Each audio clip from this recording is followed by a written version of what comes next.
Hello everyone. Before we start, make sure to like and subscribe to the channel and leave a comment with where you're from and what time you're watching.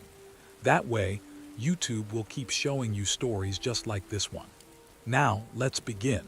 And one quick thing before the first story. Only 4% of the people watching Midnight Hauler are subscribed. If these late-night road stories make the miles feel a little less empty, please subscribe. It costs nothing, and it helps this channel more than I can explain. I had been driving professionally for a little over 9 years when this happened. I was not new, overtired, or trying to stretch a clock that had already run out.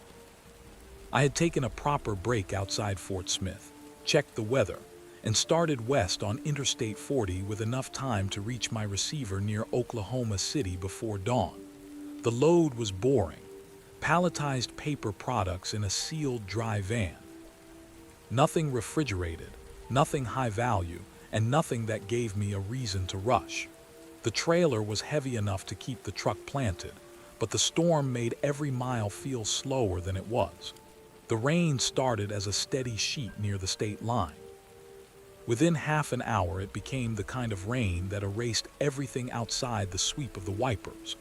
Water ran across the pavement in silver rivers. Spray hung behind every vehicle.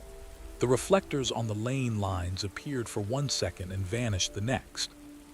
It was close to 2 in the morning, and traffic had thinned almost completely. I had the radio low, both hands on the wheel, and my speed well below the limit. The truck felt stable, but I knew better than to trust that feeling. A deep puddle or a sudden gust could move an 80,000-pound combination farther than most people imagine. About 30 miles east of Oklahoma City, the weather alert on my phone showed the worst part of the cell crossing directly over I-40. I considered taking the next exit and parking, but every legal space I had passed was already occupied. Pulling onto an entrance ramp in that visibility would have created a different problem. I decided to keep moving until I found a wide, lighted area. That was when I saw the red car. At first, it looked like 2 dim reflectors on the shoulder. Then lightning opened the sky and an entire scene appeared at once. A low, bright red car angled partly off the pavement, its trunk raised, and 2 men standing behind it. The car was not modern. Even through the rain, I could see the long hood, the wide rear quarter panels, and the chrome catching my headlights. It looked like an early 70s Camaro or Nova, restored well enough to belong at a weekend car show. One of the men was waving both arms. The other stood beside the open trunk. I eased off the accelerator and moved toward the left side of my lane. Every driver learns to give disabled vehicles space, especially in bad weather. I did not plan to stop on the shoulder. A tractor-trailer is not a safe roadside shelter when traffic cannot see it, and 2 unknown men at 2 in the morning are not a risk I take lightly. I could call the location in. That was the safest help I could offer. As I closed the distance, the waving man stepped closer to the white line. My headlights caught him clearly. He wore a pale button-down shirt with a wide collar, dark flared trousers, and what looked like a brown suede jacket. His hair covered his ears and curled over the collar. The man beside the trunk wore a denim jacket and had the same long, carefully styled hair. For one strange second, the car and the men looked like a photograph from 1974 placed beside a modern interstate. That was odd. It was not the frightening part. The frightening part was the rain. Water hammered my windshield so hard that the wipers could barely clear it. It exploded off my hood and rolled from the mirrors in continuous streams. The red car shone with water. The pavement around the men was flooded. But their clothes did not move under the rain. The pale shirt was dry. The suede jacket was dry. Their hair was full and perfectly shaped, not flattened against their heads. I saw no water on either face. The waving man lowered his arms as my cab came alongside him. He did not turn away from the spray. He did not shield his eyes. He only looked up through the passenger window. His expression was not desperate. It was disappointed. I passed them at about 45 miles an hour. In my right mirror, the trailer blocked the shoulder for a moment. When the rear of the trailer cleared the car, all I could see was rain and the weak red glow of my own marker lights. I told myself that visibility had swallowed them. I told myself their clothing looked dry because my headlights had hit them from the front. I told myself that classic cars still existed, that people still wore old clothes, and that nothing on that shoulder required a paranormal explanation. Then I realized the car had shown no lights at all, no hazard flashers, no parking lights, no interior light under the open trunk. The two shapes I first thought were reflectors had been chrome on the rear bumper. I picked up the phone through the hands-free control and called the State Highway Patrol. I gave the dispatcher the direction, an approximate mile marker, the description of the vehicle, and the fact that two men were standing dangerously close to the traffic lane. The dispatcher asked if anyone appeared injured. I said I could not tell. She asked if the car had struck the barrier. I said there was no barrier at that location and that the car appeared intact. She told me she would send the information to the nearest unit. That was all. She did not recognize the description. She did not tell me about an old accident. No mysterious voice came over the line. It was a completely normal call, which should have made me feel better. It did not. The practical part of my mind took over.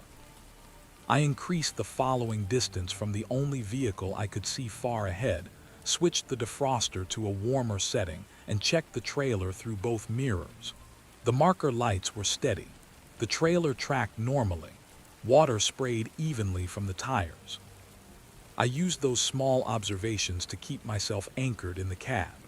At the next mile marker, I tried to calculate how long two people could remain outside in that storm before hypothermia became a concern. Oklahoma was warm that night, but soaking clothes and wind changed the equation. The thought made me consider turning around at the next exit. Then I pictured the flooded median, the poor visibility, and the possibility that a patrol unit was already approaching. Returning in a tractor-trailer would not help anyone. It would only place another large vehicle near the shoulder. That decision was sensible. It still felt like abandonment. For the next several miles, I watched the mirrors more than usual. The shoulder appeared in pieces between curtains of water. Every dark mailbox, signpost, and clump of grass looked briefly human. I kept waiting to see headlights behind the trailer, because the easiest explanation was that the car had started and returned to the highway. Nothing came. 10 minutes later, the storm weakened enough for me to see a fuel sign ahead. The lot was crowded, but I found a legal place along the edge near a row of parked flatbeds. I left the engine running, set the brakes, and sat without moving. My hands were tight around the steering wheel. That embarrassed me. I had handled blown tires, black ice, brake smoke, and animals running into the road. Two men beside a disabled car should not have shaken me more than any of those things. I replayed the encounter in my mind and forced myself to separate what I knew from what I felt. I knew there had been a red classic car. I knew two men had been standing behind it. I knew one had waved for help. I believed their clothes and hair were dry, but the observation had lasted only a few seconds through a wet windshield. That part could have been wrong. I believed the waving man looked disappointed, but expressions are easy to misread at night. Everything still had a possible explanation. Then I checked my dash camera. The camera was an ordinary forward-facing unit I had installed after a false accident claim. It was not built for cinema.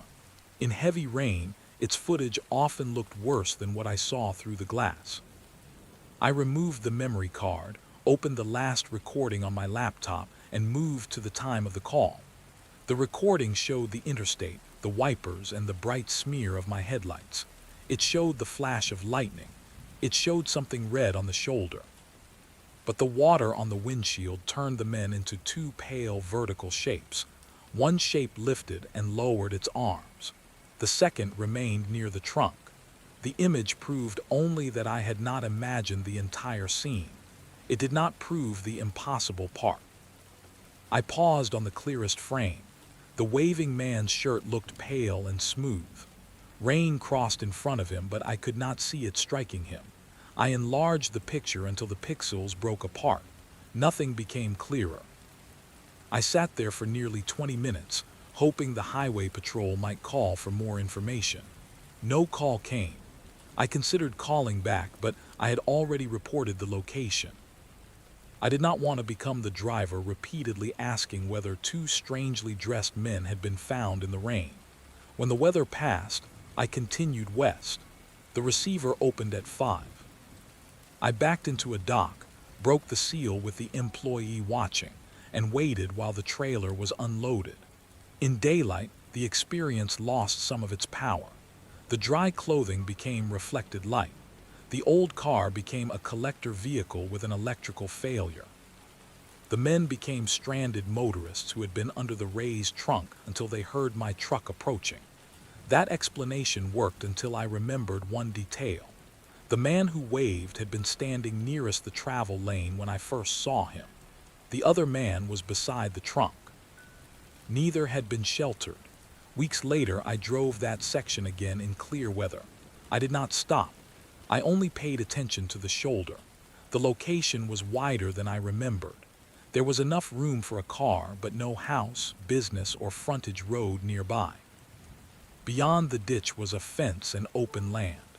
If the men had needed help, they had chosen one of the worst possible places to wait. I looked for broken glass, an old roadside memorial, or anything that might have turned the encounter into a story with an ending. I found nothing. I never learned whether the patrol located that car. I never called to ask. I still have the video, although it settles no argument. Anyone watching it sees a red blur and two washed-out shapes in a storm. Anyone hearing the story can reasonably say rain, fatigue, and strange clothing created the rest. I accept that possibility. What I cannot forget is the way the waving man lowered his hands when I passed. He did not look frightened that I had left him on the shoulder. He looked as if he had been waiting for a particular driver, and I was not the one he wanted. The second story happened on US 60 in southern Missouri, sometime after 2 in the morning. I know that road well enough now to respect what darkness does to it. The grades are not dramatic, but the long rises, shallow dips, and black tree lines can disturb any sense of level. On an empty night, a loaded truck can feel as if it is climbing while the speed increases, then descending while the engine pulls harder. At the time, I had less than a year on the road. I was running west past Mountain Grove with a 48,000-pound load of canned goods. The weather had been wet earlier, but the rain had stopped. A thin mist stayed low over the ditches and collected in the hollows between hills. The pavement reflected my headlights just enough to hide the painted lines beyond a few hundred feet. I had slept, eaten, and checked the truck before leaving. I mention that because fatigue is the obvious answer to everything that followed. It may still be the correct answer. But I was not fighting sleep. I was alert enough to remember the pressure reading on the dash, the song playing quietly through one speaker, and the exact moment a white Volvo tractor appeared in my left mirror. It was pulling a red shipping container on a chassis. The truck passed at a steady speed, maybe 5 miles an hour faster than mine. The cab was clean and nearly unmarked. The container was faded red with a vertical patch of lighter paint near the rear doors. I remember that patch because it looked like a tall, pale rectangle moving through the dark. The driver returned to the right lane with plenty of room and continued ahead. Nothing about the pass was unsafe or unusual. About a mile later, a small truck stop appeared on the left side of the highway. It had a low building with a green band across the canopy, 4 fuel lanes, and a gravel parking area behind it. Half the canopy lights were off. A tall sign near the road showed fuel prices, but one section flickered too badly to read. The white Volvo slowed, signaled left, and turned into the entrance. As I passed the lot, I saw it roll behind the building. 3 trucks were parked along the rear fence: a blue sleeper, a white box truck, and a dark tractor attached to a hopper trailer. A red open sign glowed in the front window. The place looked tired but normal. Less than a minute later, a deer stood on the right shoulder. It was a young buck, frozen at the edge of the pavement. I came off the throttle, covered the brake, and watched its head. The animal stepped backward into the ditch. I did not touch the horn. Once it disappeared from the beam, I continued. The highway emptied again. I remember looking at the clock. It was 2:37. 5 or 6 minutes later, headlights approached quickly from behind. I checked the left mirror and saw a white Volvo tractor pulling a red container. My first thought was that the driver had stopped only long enough to turn around the building and return to the highway. That was possible. A driver might pull in, realize the fuel lanes were blocked, and leave immediately. But I had not seen headlights emerge behind me, and to catch my truck that quickly, the Volvo would have needed to leave almost as soon as I passed. It came alongside. The cab was clean and nearly unmarked. The red container had a vertical patch of lighter paint near the rear doors. I leaned forward and looked toward the driver's window. The cab interior was dark. I saw a shoulder, the bill of a cap, and one hand on the wheel. I could not see the face. The truck completed the pass with the same wide gap, signaled, and moved right. I felt a cold pressure in my stomach, but I kept looking for the ordinary explanation. Many carriers ran white Volvos. Red containers were common. Damage and repair patches repeated. The second truck could simply look like the first. Then another truck stop appeared on the left. Low building, green band across the canopy, 4 fuel lanes, gravel parking behind it, half the canopy lights off, a tall price sign flickering near the road. The white Volvo slowed, signaled left, and turned into the entrance. I stared across the median as I passed. 3 vehicles sat along the rear fence: a blue sleeper, a white box truck, and a dark tractor attached to a hopper trailer. The red open sign glowed in the front window. The layout was not similar. It was the same. That statement sounds certain now. It did not feel certain inside the cab. My mind immediately began weakening the details. Every small rural truck stop used the same practical layout. Green canopy trim was common. Parked trucks were easy to misremember. A flickering sign was not rare. I looked at the dash clock. It read 2:43. The time was correct. 6 minutes had passed. The odometer had advanced several miles. The electronic log showed steady movement. I had not lost time or driven in a circle. Then a young buck stood on the right shoulder. It held the same position at the pavement edge. Its antlers had the same uneven shape, with the left side appearing shorter. It lifted its head as my truck approached. My foot came off the accelerator. The deer stepped backward into the ditch. That was the moment the situation stopped feeling like a coincidence. I gripped the wheel and checked every mirror. Nothing followed me. No other vehicle was visible in either direction. The mist in the ditch looked like pale smoke, but the road itself remained clear. I wanted to stop and examine the map. I also wanted distance from both truck stops. Those instincts fought each other for several minutes. Finally, I reached a wide paved pull-off near a closed way station. One other tractor trailer was parked there with its curtains closed.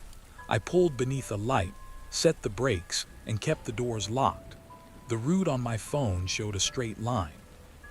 I zoomed out and checked for loops, service roads, or divided sections that might have confused me. US 60 continued west. There was no route that could have brought the same truck stop back in front of me without a turn I would remember. The fuel application on my phone listed 2 small stations within that section. Their names were different. The distances between them roughly matched the 6 minutes on my clock. That gave me an answer I could live with. 2 truck stops had been built from similar plans. 2 white Volvos hauling red containers had passed within minutes. 2 deer had stood on the shoulder. The human brain noticed repetition and exaggerated it. I repeated that explanation until my breathing slowed. Then I opened the dash camera recording. The first white Volvo passed exactly as I remembered. The video showed the red container and the lighter rectangle near the rear. A few minutes later, the camera caught the first station across the highway. At that angle, most of the parking area disappeared behind the building, but the green canopy and flickering price sign were visible. The first deer appeared next. Its eyes flashed white before it backed into the ditch. I moved forward in the recording. The second Volvo passed. The picture was too dark for a license plate, carrier name, or container number. The repair patch looked identical, but a pale rectangle on a red container was not a fingerprint. Then the second truck stop appeared. The camera showed the same general layout. It did not show enough detail to prove the parked vehicles matched. Finally, the second deer entered the edge of the headlights. I paused the image of the first animal and compared it with the second. The antlers looked the same. The body looked the same. Even the angle of the head looked the same. But low-resolution night footage can make different animals look identical. That was still an explanation. I stayed under the light until another westbound truck passed. Then I pulled out behind it and kept the taillights in sight without following too closely. The rest of the drive was normal. Normal did not mean comfortable. For the next hour, every pair of headlights in my mirror made me wait for a white Volvo to come alongside. None did. I passed 2 open fuel stations, a closed diner, and several deer, but no scene repeated. The highway behaved like a highway again. At the delivery, I wrote the arrival time on the paperwork and noticed my hand trembling slightly. The clerk asked whether the hills had been foggy. I said the road had been strange. He laughed and said that stretch confused drivers at night because the grades hid the horizon. His answer was casual, not ominous, and I was grateful for it. A hidden horizon could explain the feeling that the road had folded back. It could not explain why the same truck appeared to pass twice, but it gave my mind somewhere ordinary to begin. By sunrise, I had almost convinced myself that I had encountered a chain of coincidences. Several days later, curiosity won. I checked satellite images and business listings. 2 stations had operated on that stretch. Their buildings were similar but not identical. One canopy had green trim. The other appeared red in the most recent photograph. Renovations and old images made that difference inconclusive. I called neither business. I could not imagine asking an employee whether a white Volvo with a red container had pulled through at 2:40 in the morning. Even if someone remembered, it would prove very little. The next month, I ran the road in daylight. I recognized the first station. The canopy was green, the lot was gravel, and the rear fence stood where I remembered it. Several miles later, I found the second. Its building was wider. Its canopy supports were yellow. The parking area was paved, not gravel. It did not resemble the first station closely enough to explain what I had seen. I slowed as much as traffic allowed and looked for the row behind the building. There was no rear fence. There was no place where 3 trucks could have parked in the positions shown by my memory. That daylight drive did not prove the road had repeated itself. It only removed the explanation I preferred. I still travel US 60. I do not avoid it, and I do not tell new drivers that the highway is haunted. Roads at night distort distance. Mist hides landmarks. Repetition can be manufactured by a tired brain even when the body feels awake. But whenever a white Volvo passes with a red container, I watch until it disappears. And if it turns into a truck stop, I check the clock. Because on one night in southern Missouri, I passed the same truck, the same building, and the same animal twice. The clock says I kept moving forward. Everything outside the windshield says I did not. I used to believe that every frightening thing on a rural road had a practical cause. A fence post became a person because headlights hit it from the wrong angle. A deer disappeared because it turned sideways. A voice on the radio came from interference. Once the sun rose, the road became ordinary again, and the mystery ended. Then I drove Old Somerville Road near Caldwell, Texas. I will not give the exact customer, date, or cargo.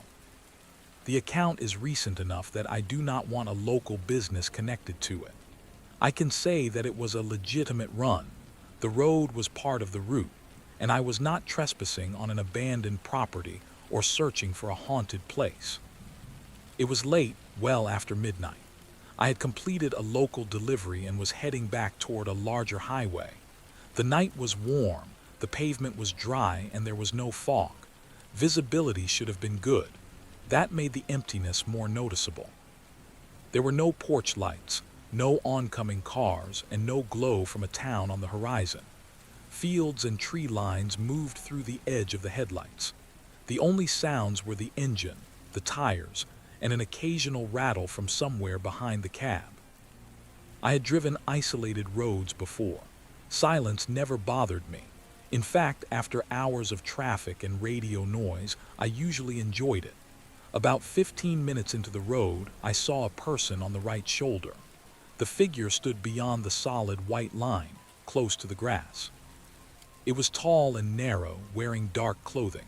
I could not tell whether it was a man or a woman. The arms hung straight down. The head faced the road. At first, I assumed someone had walked from a nearby house or broken down vehicle. I looked farther ahead for hazard lights, a driveway, or a parked car. There was nothing. I reduced my speed slightly and moved toward the center of my lane. I did not cross the yellow line because the road rose ahead and an oncoming vehicle could appear without warning. The person did not wave. That detail bothered me more than a request for help would have. A stranded person hearing a tractor and trailer approach on an empty road normally reacts. A hand lifts. A head turns. A step moves farther from the pavement. This figure remained perfectly still. My low beams reached its legs, then its torso. The clothing looked black or very dark gray. There were no reflective strips, no phone screen, and no light-colored shoes. When the headlights reached the face, I saw almost nothing. The head was there. I could see its outline.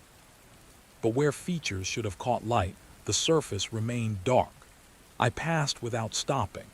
The figure was close enough to the passenger side that I expected to see it in the convex mirror immediately.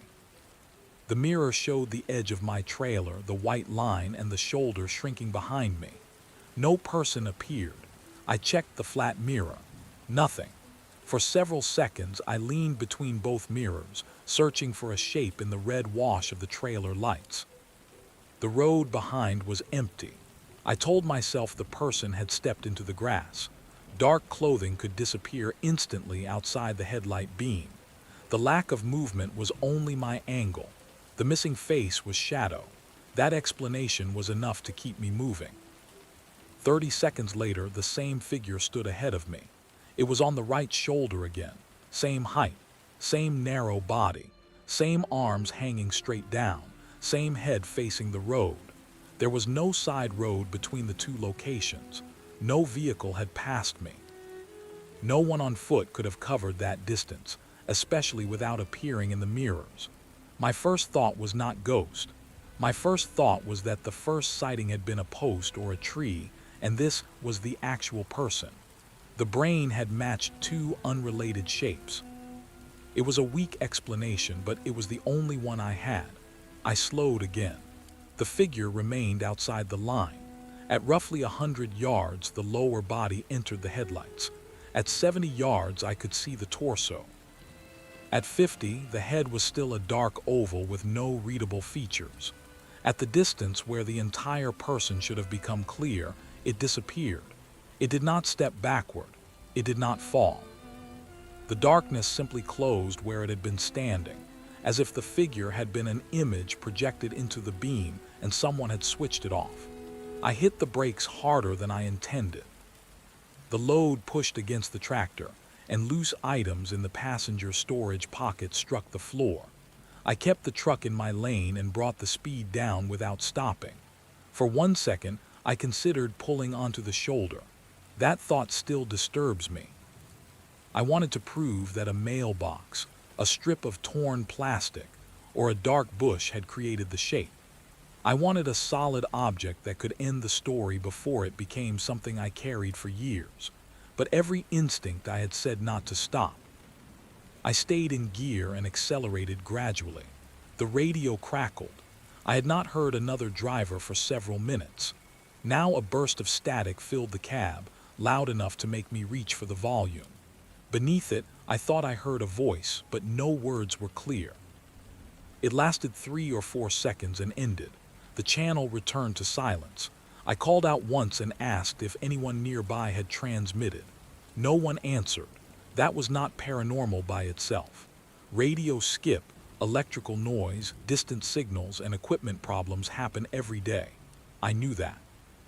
I checked the gauges. Charging voltage was normal. No warning lights showed. The engine sounded unchanged. Then the road became unnaturally quiet. The phrase sounds ridiculous because the cab of a moving truck is never quiet. The engine, air movement, suspension, tires, and cargo create constant noise. All of those sounds remained. What disappeared was everything outside them. No insects struck the windshield. No frogs or night birds sounded through the vents. No distant dog barked from a farm. The landscape felt sealed away from the truck, like a black room behind glass. I checked the mirrors again. At first, I saw only my marker lights. Then a faint white light appeared behind the trailer. It was too low and too dim to be the headlights of a normal vehicle. It did not grow larger or smaller. It held the same position beneath the rear of the trailer, almost as if something were matching my speed at a fixed distance. I watched it for several seconds. My truck climbed a small rise. A following vehicle should have dropped from sight and returned. The light stayed level. I started down the other side. The light vanished. No vehicle passed. No driveway appeared. The road behind returned to complete darkness. I did not speed recklessly, but I stopped treating the road like an ordinary empty route. I kept enough speed to make distance, watched for curves and animals, and refused to look toward either shoulder longer than necessary. Every few seconds I expected the figure to appear again. It did not. After several miles, a glow formed ahead. First came a yard light, then a house set back from the road, then the headlights of an approaching pickup. The pickup passed normally. I could see the driver's face for an instant. That ordinary human detail felt like rescue. I reached a well-lit fuel station near the larger road and pulled into the outer part of the lot. I did not shut the engine off. I locked the doors, turned on every exterior light I could use legally while parked, and sat watching the mirrors. Nothing followed me into the lot. Once my hands stopped shaking, I climbed out with a flashlight and inspected the equipment. I checked the tractor, the trailer sides, the doors, the tires, and the area beneath the frame. I found no damage, no branches, and nothing caught underneath. The seals and latches were normal. I also checked the rear light connections because a loose ground can create reflections and radio interference at the same time. The plug was secure. The lamps worked. Nothing electrical behaved differently once I reached the station. That did not rule out a temporary fault, but it removed the simplest version of that explanation. Inside the store, a cashier was restocking coffee cups. I bought water I did not need and remained near the counter until another customer entered. I never mentioned the figure. Saying it aloud to a stranger would have turned a confusing drive into a ghost story before I had decided what I believed. I stayed in the lot through the rest of my break. Every time headlights entered, I looked for the faint low light that had held behind the trailer. Every vehicle that arrived was ordinary. Tires crunched over gravel. Doors closed. Engines idled. The normal noise of the place slowly returned the world to its proper shape.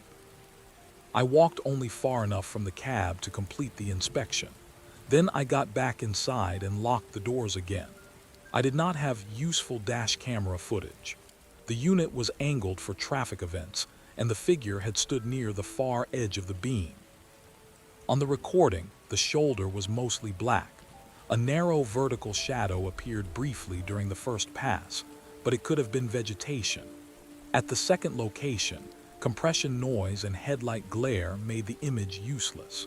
The faint light behind the trailer was outside the camera's view. In the morning, I told one other driver. He listened and offered the same explanations I had already considered. A pedestrian, two similar posts, an animal standing upright for a moment, reflections, fatigue, radio interference, and a distant vehicle hidden by the road's grade. I agreed with almost all of them. I had no evidence that required anything else. A few days later, I returned in daylight. I did not go back to hunt for a ghost. The route was part of another job, and I wanted to see what had been beside the road. Daylight usually solves these things. Old Somerville Road looked harmless. Fences bordered fields. Utility poles stood at regular intervals. Mailboxes marked occasional driveways. Grass moved in a light wind. The black emptiness from that night had been replaced by ordinary Texas countryside. I watched for any object that could form a human silhouette. Several did. A narrow tree beside a fence could resemble shoulders and a head from a distance. A damaged signpost leaned near a ditch. A length of dark fabric had caught on barbed wire. Any one of them might explain the first figure. None explained the second. The place where it vanished was an open strip of short grass. No tree stood there. No sign, mailbox, or fence post occupied the shoulder. The nearest cover was beyond the ditch. I drove through without stopping. That daytime trip gave me something important, permission to doubt myself. Memory is not a video. After a frightening event, details become sharper in some places and weaker in others. I may have placed the second figure farther from an object than it really was. I may have merged two locations. I may have misjudged the 30 seconds between them. Those possibilities are honest. They also do not change what I saw through the windshield. I saw a person standing motionless beside an empty road. I passed it, and it was gone from the mirrors. Seconds later, the same shape waited ahead. As my headlights reached it, it disappeared. I still drive at night. I still use rural roads when the legal route requires them. I do not tell dispatch that a road is haunted, and I do not stop working because of one unexplained encounter. But I changed one habit. Before that night, if I saw a person alone on a rural shoulder, I slowed and studied the scene long enough to decide whether help was needed. Now I call the location in and keep moving unless an emergency is unmistakable. Because sometimes the most dangerous part of an empty road is not the person standing beside it. It is the possibility that the person is not asking for help. It is waiting to see whether I stop. 3 roads, 3 ordinary runs, and 3 experiences with just enough evidence to remain disturbing, but never enough to become proof. The dry men in the rain could have been an illusion of headlights. The repeating truck stop could have been coincidence and disorientation. The figure near Caldwell could have been darkness reshaping ordinary objects. Those explanations are possible, but if I had been driving any of those trucks, I would not have stopped either. If this episode was worth the drive, subscribing to Midnight Hauler and leaving a comment with the most believable story would help the channel grow. Until the next run, I'll keep the doors locked, trust the road conditions, and never let curiosity choose the shoulder for me.